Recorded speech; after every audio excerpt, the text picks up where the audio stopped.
This is Glenn Leroy, Dean of the College of Architecture and Design, and this is the Master Folio Series produced by the College of Architecture and Design at Lawrence Technological University. Our guest today is Harvey Ferrero, and he was a graduate of the university when it was named Lawrence Institute of Technology back in 1955, where he received a Bachelor of Architectural Engineering. He's a licensed architect in the state of Michigan, and he served as an adjunct professor from 1962 to 2002, where he taught in design studios at many levels and in graphic design. Welcome, Harvey. Thank you. I was just curious about the old days at Lawrence Institute of Technology before it became Lawrence Tech in the 1950s, and what were the experiences like? How has the university changed from then to now? Well, it's certainly grown. The university at that time was just an institute, but it was located on Woodward Avenue in a Georgian-style building that I think there's a mural of up in one of the conference rooms. And it was on the land that the Ford Motor Company, Ford Highland Park, where the Model T was originally built. There's a historic building next to it that is in a state of disrepair now, but is slated to be renovated, I guess. But anyway, the school really grew after World War II because of all the returning GIs.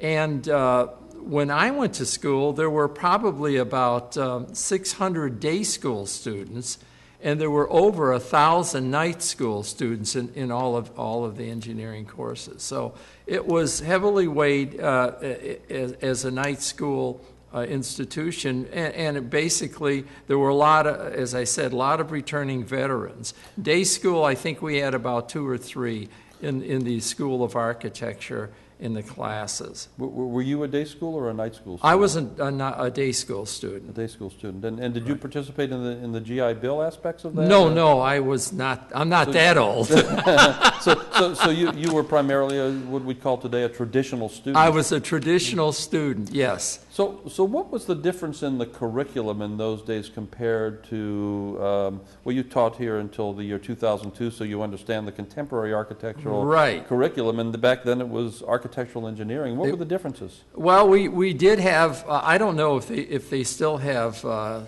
calculus. That was usually the killer for architects. I managed to slip by calculus somehow. I got through it. There were a lot of engineering courses, fluids testing, engineering testing labs, but we still had the design courses. We had in the first year we did have basic design, and then we went on to second, third, and fourth year design classes. We did not have, obviously, no digital classes because there was no computer in those days. We all carried slide rules, which most of my kids and my grandkids don't recognize when I show them.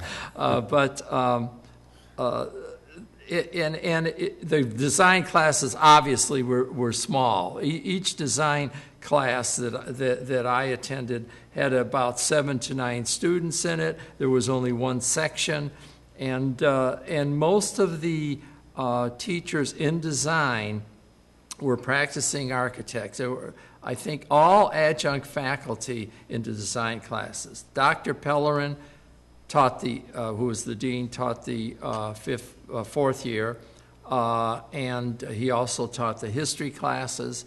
And then there were classes in architectural practice in the third or fourth year. But that basically was it. Well, you were known in your career as being a terrific illustrator. Yeah. How did you learn illustration in what was an architectural engineering curriculum? On my own. We did not have any architectural presentation classes. I like to draw. That's what got me into architecture, and I just picked it up. A couple of the instructors were very good in presentation, and they would give a class or two in the techniques of presentation. Dr. Pellerin could draw beautifully. I've saved a scrap or two of some things. He would sit down when he was giving a crit, and he would just do kind of overlay sketch and talk about what he meant and what he wanted to do. What do you think about today's both architectural education and the practice of architecture and the art of drawing? Well, I think that the art of drawing probably is no longer important. I think, unfortunately, I feel that I'm a dinosaur, and that's one of the reasons I stopped teaching, because I think that drawing was an integral part of the design process, I felt, when I was teaching. Now it's no longer important because these students come up, a lot of them, without a knowledge of drawing, but they still can visualize things pretty darn well. And I made it a practice in the last maybe 10 or 15 years when I was teaching. I would ask the students, when did they start using the computer, and when did they, sort of switch over? And in the last years, students never did draw. A lot of them started out drawing, and that's what got them in. They didn't draw, and they approached the design differently with the computer. And they didn't feel that drawing skills were that important to visualize, because they could visualize with the computer. Now I understand the way that some of the earlier Viz-Com courses are taught, where you do a little bit of drawing and a little bit of the digital stuff. And I still, one of my ex-students is the dean of the Interiors Department over at Wayne State University, and he still has me come in every year to kind of explain interior illustration from the standpoint of drawing, even though he realizes and he knows that the students will not be using them, but he feels there has to be a bridge. I really don't know if there has to be or not anymore, and that's why I say I'm completely out of it. But they're doing wonderful things without the ability to draw. To draw by hand. By hand. They have another means of drawing. Exactly. And you're not bemoaning that as a major loss in the profession, because no. you think they could still communicate. Oh no. I think that it's just a different way of looking at things, and the end result is the buildings. And I've seen a lot of wonderful projects coming out of the school there and here. I mean, and I think that it's just a different way of doing it. I know that I could never teach that way because I can't visualize things that way, and the way I conceptualize is different, because drawing was very important to me.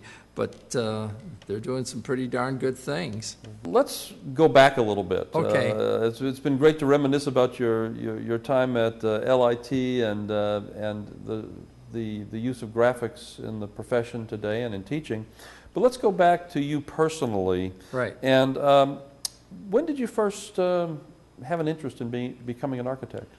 Well, I came from, my father was a factory worker, was part of the what they call the arsenal of democracy during World War II. He worked for a Chrysler, which at that time was making in the factory that he worked was making the pom-pom guns that you would see in World War II movies on the battleships. And so I always liked to draw, and being the war started when I was 7 years old, so I would always draw war drawings and that sort of thing, and tanks and guns and cars, and I always did like to draw. In junior high school, we had courses in mechanical drawing, which I kind of liked, but then they gave us a course in architectural drawing, and they let us do colored elevation drawings, and I thought, well, this is really great, you know, to do this sort of thing, and so I started getting interested in building, and I when I graduated, I went to Cass Technical High School, which you probably know about. Yes. It drew from all of the areas in Detroit, and Jim Ryan went there also, and they had what they didn't call it architecture, they called it building and drafting. And it was basically learning drawing, learning how mostly residential architecture went together. We had to build little houses and things like that. And learn how to wire them, learned a little bit about mechanical systems and that. But I didn't learn anything about architecture, and I didn't come from a background that, you know, that's a nice house and that isn't, but I didn't know what architecture could be. And when I graduated, I looked at my options, and at that time, Lawrence was the least expensive school to go to. I could have gone probably to U of M. That seemed to be out of the question because I could not afford it. University of Detroit, at the time was more engineering oriented, I think. Lawrence had sort of, it looked like what they were doing there were kind of interesting things, so I went there. And thanks to Dr. Pellerin, I really learned what architecture could be. He was a wonderful person. He was not judgmental. He had been schooled in the classics, and he liked them, and he knew them, and he talked to us and taught us about the value of the classics. But he was also a great fan of modern architecture, and he loved Frank Lloyd Wright. And when I was exposed to all this, I just, you know, it was an emotional thing with Frank Lloyd Wright. His work spoke to me, and the others I appreciated, but not as much. You know, when you're a kid, you know everything. I thought, Mises okay, Corbu, he's all right, but this Wright guy, he really knows what's happening, you know. And that's of course when he was still alive, and he actually was still alive, and time. he had actually spoken at Lawrence, I think, a year before I entered the school. But then Dr. Pellerin, who was very active in the AIA, I think the AIA got him to come to Lawrence later on, and I forget whether it was 53 or 54. It was toward the end of I graduated in 55, and I saw him. I didn't get to see him or speak to him, but then I thought he was the only architect worth anything. Again, you know, the egotism of a 20-year-old kid. But then the AIA got Bruce Goff to come, and I was the guy that usually drew up the posters. And so Dr. Pellerin said, okay, this guy Bruce Goff is coming, and I said, I don't know anything about his work. He said, well, go to the library and find out. So I went, and there was I think it was March 1948 Architectural Forum that had Bruce Goff. And when I saw that guy's work, I thought, whoa, this guy, I just fell in love with his work. And so I did the poster and all that. Goff came and gave a lecture, and I didn't get to talk to him, but I did like his work, and I don't want to get ahead of the story. So. Well, what was, when you were at LIT, what was the most important event that happened to you that influenced you as a student? Well, I would say my exposure to the fact that architecture was more than just building. See, I had no concept of that as a kid. And to see what architecture could be, and again, I have to attribute that to Dr. Pellerin, who drove that home to us, and in both his design classes and in his history class that he taught, and a class called architecture that he taught, he instilled that in me at least, that it really became important, and the fact that architecture was really an art, and it could enhance people's lives, and it became very important that way. That was extremely important. It made the switch from just merely dealing with buildings to making buildings that could have an impact on human beings' lives. So in your early educational career anyway, Dean Pellerin was the single most important influence. Yeah, as far as a teacher in terms of what architecture could be. So you get your degree in architectural engineering, and you go off to a career. Talk about your early career, your early internship before becoming an architect. Okay, I went.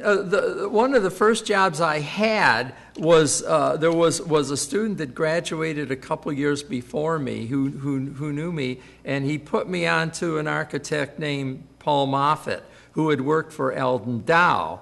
And Moffett no longer has an office, but he had a wonderful little office in the Wrightian vein that was on Lincoln in Birmingham, just west of Woodward. And so Moffett had taught one of the classes at Lawrence, and so I went to work for him. He was a great guy, and he did sort of Wrightian type architecture. And I worked for him for a while, and then I really liked his work. I wrote to Eldon Dow and wondered if there would have been an opening with him in Midland. And he said, sure, come on down. Well, I went on down and I talked to Eldon Dow, and I was really impressed. I think Eldon Dow's office is one, if not the best building in the state of Michigan, from my standpoint. House office his house and office in Midland. You've been there? I have been there. Yes, to me that is a wonderful, wonderful building. And so he offered me a job, but in the meantime, at that time, it was again 1955, 56. They were still drafting students, and I had received the deferment to finish my college degree, and soon after, I was pegged to. Uncle Sam sent you a letter. Uncle Sam sent me a greetings, and so in 1956, I was drafted into the Army. So that delayed your architecture. That delayed and I wasn't too happy, but that's the way it goes. So I was drafted into the Army. Luckily enough, I was given, which is unusual for the Army, they gave me an MOS or job description of construction draftsman after I got out of basic training, and I was sent to Aberdeen, Maryland. So I went to a place which really sounds pretty spooky. It was called the Human Engineering Lab. And there were civilian psychologists, and there were civilian industrial designers, and they were trying to make weapons more efficient in that. And they also had, I don't think I'm giving any military secrets anymore because it's been over 50 years. But this was the time when the Russians had put up Sputnik, and so we were in the space race. And Aberdeen Proving Grounds was a place where they did a lot with ordnance and artillery and that sort of thing. And they actually had monkeys that they were, and this is not science fiction, this really happened.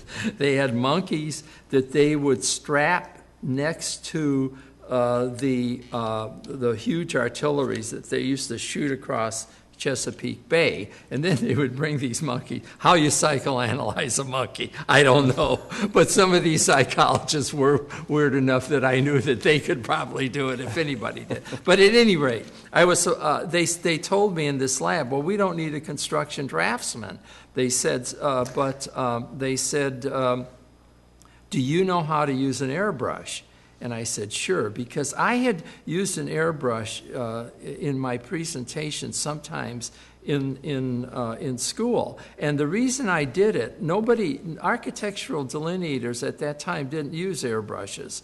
But because Detroit is such a hotbed for the automobile stylist, I would look at their drawings because I thought these drawings they did and I was interested in cars. The drawings they did in cars were so wonderful and beautiful, and they used the airbrush a lot. So I started using it.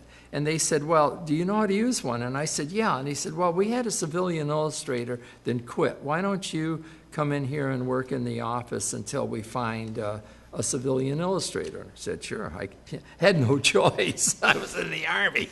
So, it was more like they weren't asking you, right? They were telling me. They were telling you. So, and so I went and I did their newsletter, and then I would do drawings for the industrial designers who were civilians. They were pretty neat guys. They were conjuring up at that time like 3D radar and all that sort of thing, and so they would sketch out for me what they wanted a rendering of, and so I would do a rendering, and they would haul off to Washington, I guess, to get money like they still do, and so that was very interesting. But what it did do, it gave me access to art supplies, and so. At the time, I said, I've got a lot of time on my hands here, and I don't want to just waste it away. So I wrote to the University of Oklahoma, where Goff had been the head of the architectural department. He was the chairman there. And I told him how much I admired his work, and could he send me some design projects that since I had time on my hand, I could do and send it to him for critiques. And he got back to him. He was at the time in the Price Tower in Bartlesville.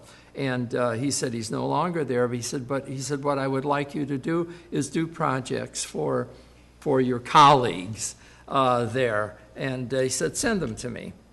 And so that's what I did. I did some projects for one of the psychologists, and I did a project for one of my fellow soldiers whose father owned a string of theaters in Philadelphia, and he wanted to see a modern a Shakespeare theater in the round and that sort of thing, and I would send them to Goff. So these would be speculative projects? Speculative projects, that you would strictly. Just work for you, do free work for your friends, but it was, in a way, the Army provided one of the greatest internships possible. You're exactly right. And the only problem I would have when inspections would come, I'd have this huge sheet of plywood that I use as a drafting board that I put on top of my footlocker, and that would be there in back of my locker, and I'd get chewed out for that, but okay, it was worth it. So, and later on, one of my buddies had a car, so when we knew an inspection would come in, we'd haul all that stuff and throw it in his car. But anyway, that's what happened. And then Goff was giving a lecture at the Rhode Island School of Design. And he wrote to me and he said, I'm giving a lecture. If you could get off, I'd like to meet you down there. So I did. I got a 3-day pass, and it was not that far from Maryland. So went down there and I met him and I saw some of the things he was doing. And that was pretty much it. After that, I asked him if, would there be an opportunity. He said, sure, come on down. So in your early career, the people you looked up to, Wright, and Dow and Goff, yes. And they very much influenced your early career. They really did. Yes, they did. So you got out of the Army when? I got out of the Army in 58. 56, 2 years in the Army. And then you returned here to Michigan? I returned to Michigan for a short period of time. Then I went right out to Bartlesville, Oklahoma. And you worked for Goff? And worked for Goff, yes. And how long did you work for Goff? I worked for Goff for 2 years. It was in the Price Tower. Which is a strictly an wonderful apprentice. It's a wonderful Wonderful building. Didn't work too well for as what an it was office supposed building, to be. it did not work. You know, it's a hotel now. Yes, I do. And, I've stayed in that hotel. It's very Oh, nice. have you? Yes, Yeah. yes, and it would be worth it for you to go out there and experience the hotel. I haven't been there, and I could have. I'll have to tell you about that later. A couple of weeks ago, I went out to Oklahoma for an exhibit. But anyhow,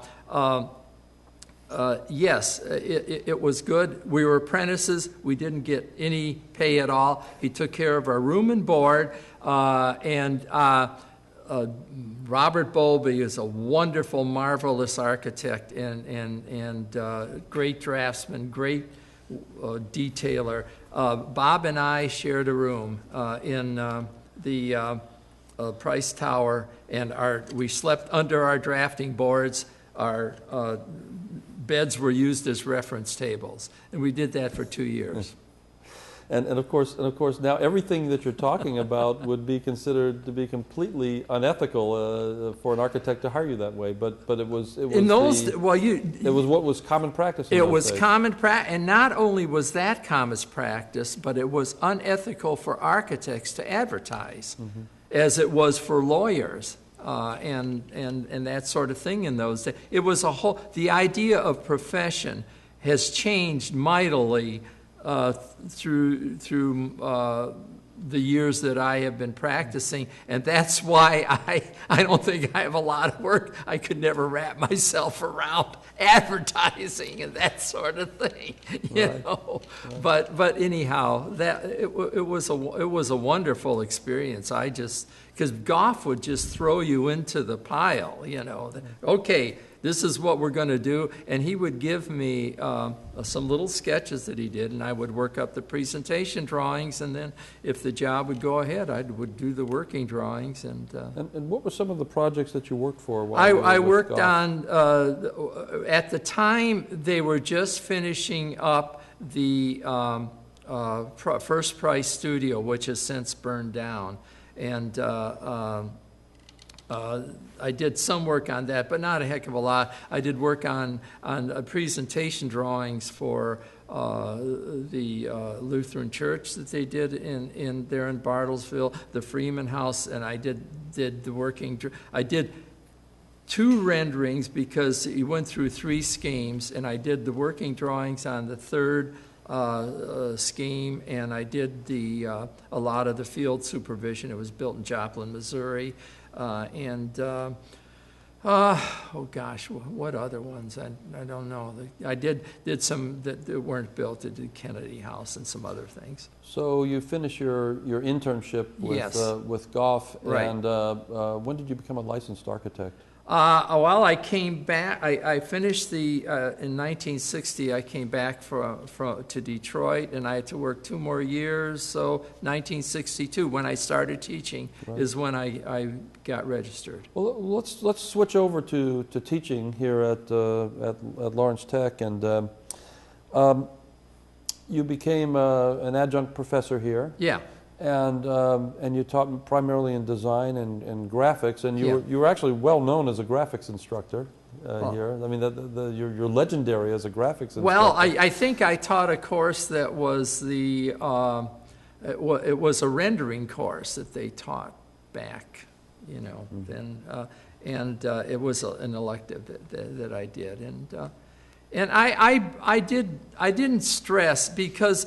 At that time, and you probably know this, that the idea that drawing was important, but there were people that could draw beautifully that weren't good architects, and that's very true. And there are people that can't draw very well that are good architects. But so I didn't want to stress the drawing that much. I thought, well, that's okay. And some of the kids that could draw real well, you know, I would point out to the others, well, you know, this is drawn very well, but this plan doesn't work with his elevation here. So you never saw drawing and architecture as being separate things. You were trying to integrate drawing. I was trying to integrate them and saying that a beautiful, you know, rendering of a building doesn't necessarily make a beautiful building. Although I'm sure I was guilty of that. I've done a lot of renderings for some real doggy buildings, but I'll probably pay in hell when I die for doing that, in the architectural hell. But now, you taught here for about 40 years. Yes. And could you name 2 or 3 things that were the most important or gratifying things for you as a professor? Well, I think just dealing with the students. I just love the students, and to see them grow. And in many times I would teach maybe a second-year class, and then I'd run into the student maybe in the 3rd or 4th year at one of the terms. When I first started teaching there, Lawrence was on a 3-term system. I don't know, Wally, if you were there then, and so they would run, they would run through the projects, and and I think in a way that was good, but it was also bad. I think if I had my ideal set up, I'd have the 3 terms in the early year, where you try to teach a student how to get the idea and get it through. But then, you don't get a chance to really refine and develop as you do later on. So I would run into the student, I would see how that they have progressed and that sort of thing. I love that. Who were some of the memorable students that you have that we may recognize? Well, Gretchen Marikak was a student of mine. In fact, she worked with me for many years. She's a very, very talented student. Professor Gus Gretchen Pappas, Marikak. Professor Gus Marikak. Right. Pappas, Al Cobb. I remember Al Cobb was with a couple of other students that won I think it was back in. Al was a real hippie. You wouldn't think that. You wouldn't know it now. You wouldn't know it and that's, now. And that's Alan Cobb now of Albert Kahn. Of Albert Kahn, yes. And he and 2 others did a national competition for, I forget what the building was, but it was a energy efficient, because there was that period again, as you know, in the 60s, where everybody was putting, we're sort of redoing this again, maybe a little more sophisticated. Everybody was putting, solar screens on their houses and that sort of thing, and they did a self-sustaining commune, I think it was, because that's what hippies did. But they won a national competition, and Al and the other 2 guys, I think, went to Washington for the summer and worked on it, and he was a great student. Gosh, a lot of Gary Gellin, all these guys that have won the Distinguished Award, a lot of them were my students. Jim Ryan wasn't, because he was in night school, and Jim's about as old as I am. So, but he was actually going to school when you were. I guess teaching, so. I see. I got out in '55, and I don't know when Jim started, but he might have been in night school. And I remember seeing some of his work, but I don't know if that was later on when I went to the school or not. Can you talk about, you were an adjunct, so you were also practicing. Can you talk about what practice was like in those days? Well, practice, I as soon as I got registered, I was working at Harley, now it's Harley Ellis, but at that time it was Harley Ellington, Cowan and Sturton. John Chioris was the chief designer, and I worked there for a long time. And Richard Rochon had worked there, and he had just left to start his illustration business. And I was getting got my registration. I was getting sort of wanting to go out on my own, although I didn't have any work. But anyhow, Richard Rochon called me up, because he had seen my work when he was a night school student, and I was a day school student. And I had seen his work and always liked it. So he said, hey, I've got more renderings than I want. Would you like to join me, and we can start doing architectural illustration? And I said, well, I really want to go into practice, but I'll go and help you as much as I can. So I did that. I started teaching, and I was working with Dick for probably about 4 or 5 years, and trying to get a little house here and a little house there. I wasn't getting anything very big. But then he decided to go to become a designer with Nordstrom Sampson, and then so I said, okay, I will try it on my own. So I did. And, I got a house here and a house there, and until I was able to get the Klein building, which, I don't know if that was good or not, because people hated it. A lot of them hated it. A lot of them loved it, but it was okay. So, well, nothing wrong with controversy. Nothing wrong with controversy. So anyhow, I think at that time I was mostly doing houses, and what I really used the architectural illustration. I promised myself that I would never never do a building that I wouldn't be proud to put my name on.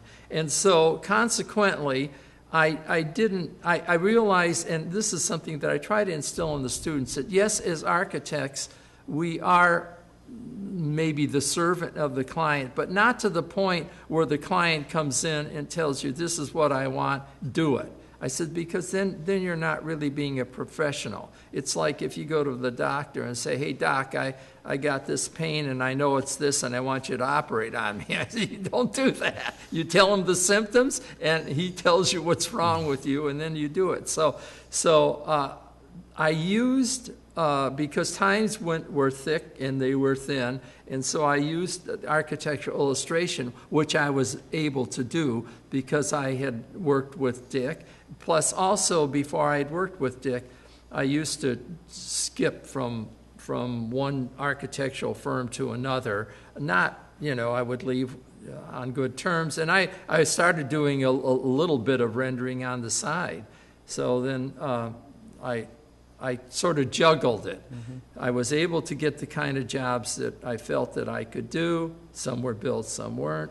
And then I was able to teach, and I was able to do rendering. So you had very much a multitasking career. Exactly. And you found enjoyment in that multitasking. I did. I really did. I thoroughly enjoyed teaching, and I like doing renderings. I probably would have done a better job if I would have concentrated more on doing them as full time. But architecture was the prime thing. So, as you know, as part of the Master Folio Series, we are going to pick an aspect of your work, a project or two projects, yeah. Okay. And we're going to publish that okay. as part of the Folio Series. And so I would like to ask you, is there a specific architectural or practice concept that you would like to express in the work that's selected for the Folio Series? I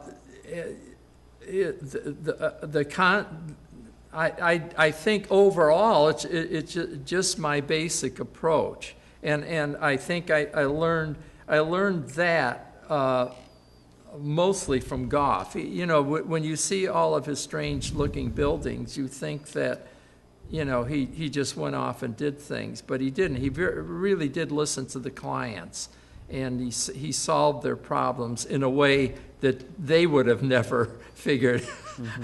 how to do it, but he was, and I, even though whatever I've done may look a little different and unique, it wasn't because that's what I wanted or what I would like to live in. It was trying to fulfill the needs of the client, and in the case of houses, trying to make their life a little better for them, and going along with some things that they liked. So you're giving them, you're solving their problems, you're giving them something they like, but you're also putting something of yourself, your own yes. unique style into it. So What project in your career do you think best exemplifies that? Well, I'll tell you two projects. One of them was the old house, which was built way back in '70s. It was for a family with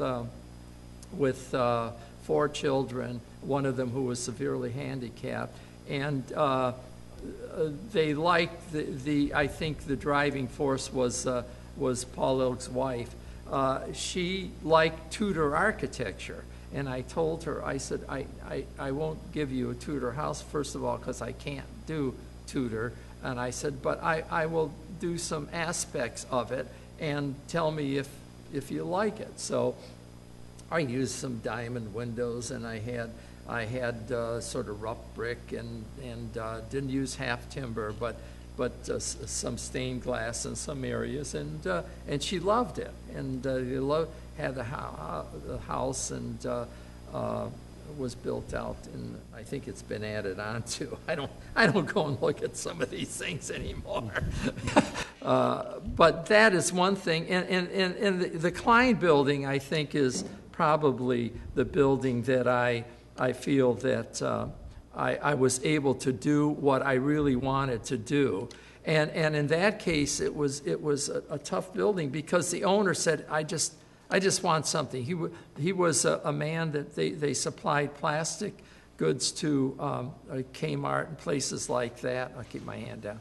But anyway, but he was a forward-thinking guy. He had something to do with marketing the paint by numbers way back then, and that sort of thing. And he was quite an exciting person. But he said, I just want something to work. So I had to program it, and he had no idea, and I didn't have anything to hang my hat on. So he said, why don't I do this? He said, why don't you, he says, I'll put up some money. He says, why don't you have your students kind of come up with a bunch of designs, and I'll go and take a look and see which ones I like the best. I said, okay. So that year, I think I was teaching third-year design, and there were 3 sections, and the other section was Patty Corcoran and Betty Lee.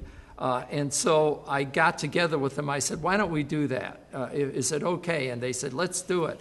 So we had the 3 sections where there were probably about, I don't know, maybe 12 to 15 students in each section, and did it. And he came in, took a look at it, and So it gave the students a client relationship that they could simulate exactly. practice. He came in the beginning, he talked to them, and then he gave, I think it was $500 for the first prize, and then down the line he gave first, second, and third. Deirdre won one of the awards. Deirdre Jimenez? Yes, she did one of the prizes. She wasn't in my class. I think she was in one of the other classes.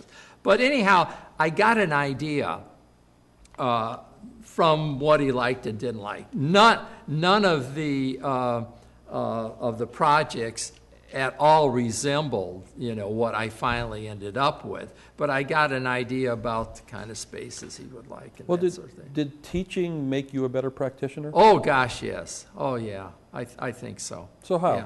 How would I think it did, first of all, in dealing with people, because my approach dealing with students was not to make them do my kind of architecture. I told them that I think the worst thing is if the world would be made up of all buildings that I did, or all buildings that anybody did, even though I admired all architects, or a lot of architects. I certainly don't admire all of them, but I try to see where these kids were coming from and make them do the best that they could from their particular standpoint, and that sort of thing. And I think dealing with people is that way too, saying that there's almost an infinite way of solving a person's problem. But you got to know what the problem is, and I think that sort of aspect of it, and trying to open their eyes, and when you open their eyes, you open your own eyes too. I think I did learn an awful lot from teaching. Well, if you were going to give a commencement address to today's graduates, and you were trying to impart them with your wisdom, hopefully positive wisdom, in today's age, what are the most important things that you would want to share with them? Well, I think that I would try to tell them that you know, as a student, hopefully most of you are totally idealistic. And as you go through life, you find out that some of that idealism falls away, but don't let it all fall away. You've got to hold on to some of it. I mean, getting real doesn't mean losing your idealism and outlook. And you just, and my whole thing is, like when I tell the students about doing a certain kind of architecture, I say, you're probably going to lose. You're not going to win the battle, but you have to keep doing it. That's all. Otherwise, it's not even worthwhile. You know, that's just the whole thing. So you start from in every project, you always start from an idealistic perspective, Exactly. knowing that it has to get real at some point. Got to get real. It's got to beat the budget. And that's another thing that Goff would do. He'd start off, and he was maybe totally unrealistic with a wonderful project, and he couldn't do it because of the cost. And then he'd go this project number 2, and as I told you before, one of the projects was the third scheme. It always held the germ of the idea, but it was, it was pared down as it had to be, as you well know, and the budget's the thing. And so that's it, That doesn't mean giving it away, but looking at it from a little different standpoint and still keep there. I think that cynicism is a very bad thing, even though we tend to become cynical, but you got to say, I'm not going to give into it. Very good. So, well, in winding up, what do you think, based on your 40 years of teaching and your many years of practice, are the most important skills and habits that students have to cultivate while they're in school and take into their earlier years in the profession? well, I don't even know if I'm qualified because I'm a dinosaur now, but I think that keeping up and as I say, approaching it as a positive thing, the profession is changing so much, and it's broadening. And one of the things that you're doing here, I think, is wonderful. You're kind of broadening the aspects, because architects today are different than they were when I started. And in fact, in a sense, I feel that I started out wanting to be an architect, period. But I think I ended up maybe being more like you're trying to train the students for nowadays. There's this broad field now, because I did buildings, I taught, and I did renderings. 3 different things, all related, but part of it, and there's that expansion there that I hope that students don't shut themselves off and say, oh no, I'm just going to do that. You got to open yourself up. The book that you passed out the other day when we were at the meeting, the book called Title. That's a wonderful book. That is just beautiful. I think that's a student publication. I know it's great, and I think even if a kid wants to be just an architect, he can look at this and say, hey, there are other possibilities. And I think we have to be that way if we're going to survive in the future. You can't just say this is what it's going to be. Are there skills that either you learned as a student or that you taught all the way up to the year 2002 that you still think are applicable to tell students about today? These are the basic skills that you need as an architect or a designer. I think most of my skills are obsolete. You know, the idea of drawing and when I, for example, I got such a good course in laying out mechanical perspective, which helped me to visualize. That's how I design. I'll come up with an idea, and as soon as I get the basic thing, I construct a perspective, and then I design a lot of the stuff moving around in perspective, and it's all accurate.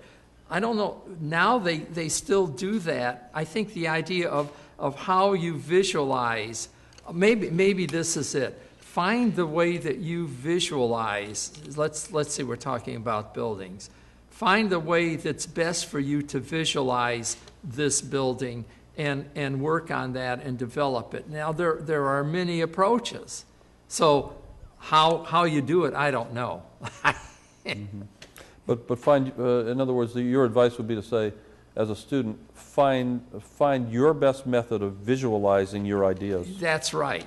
And that's one of the skill. beauties in the design sequence, I think. You get exposed to, and that was one of the great things about Lawrence, is that there's no dogma, you know. There's not, you go to IIT or Mies van der Rohe, this is the only way of doing it. There was no dogma. And somewhere along the line, this kid will say, well, I don't relate to that guy, you know, but then the next guy he might relate to. Or you know, somewhere along the line, you'll catch on. Oh, okay. But it seems like through this interview, that's the other important thing, is be yourself. Exactly. Find yourself. But it's hard to find yourself sometimes. You know? You may have people that have influenced you, styles of people that you admire. Right. But ultimately, it's about you. Exactly. Mm-hmm.